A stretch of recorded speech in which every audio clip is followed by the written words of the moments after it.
Simone Biles. Funny. Winning even on the culture front.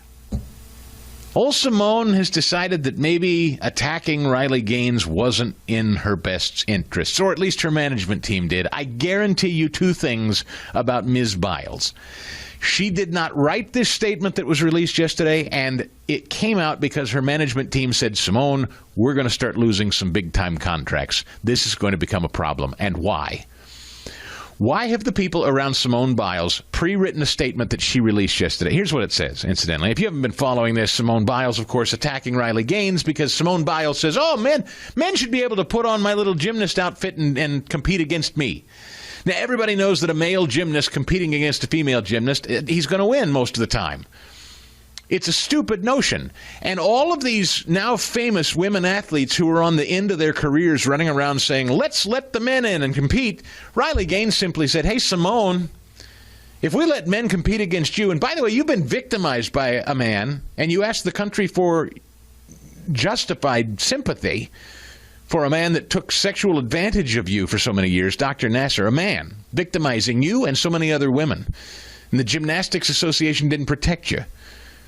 Now you're suggesting that men come in and violate women's spaces and compete against us? That doesn't square. And Simone Biles' reaction to Riley Gaines was, why don't you pick on somebody your own size? Ironically, somebody that's like a man.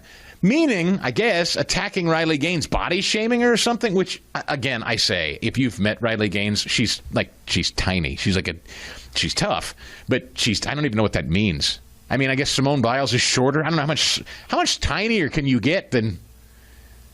Look, anybody that knows what Riley Gaines looks like, you ain't thinking man. All right? I'll just say that Riley Gaines is no man, baby. And so this is blown up in Simone Biles' face spectacularly. She said, I wanted to follow up from my last posts. I've always believed competitive equity and inclusivity are both essential in sport. The current system doesn't adequately balance these important principles, which often leads to frustration and heated exchanges. And it didn't help for me to get personal with Riley, which I apologize for. These are sensitive, complicated issues that I truly don't have the answers or solutions to, but I believe it starts with empathy and respect. I was not advocating for policies that compromise fairness in women's sports. My objection is to be singling out children for public scrutiny in ways that feel personal and harmful, which you did, Simone. Individual athletes, especially kids, should never be the focus of criticism of a flawed system they have no control over. I believe sports organizations have a responsibility to come up with rules supporting inclusion while maintaining fair competition. You can't have it both ways, Simone.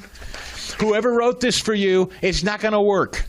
You can't have it both ways. I don't know what you thought you were going to accomplish by embracing men competing against women in sports, but it blew up in your face spectacularly.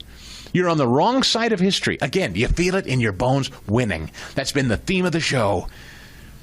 You and I and normal American citizens are standing up and saying, no, men do not make the best women.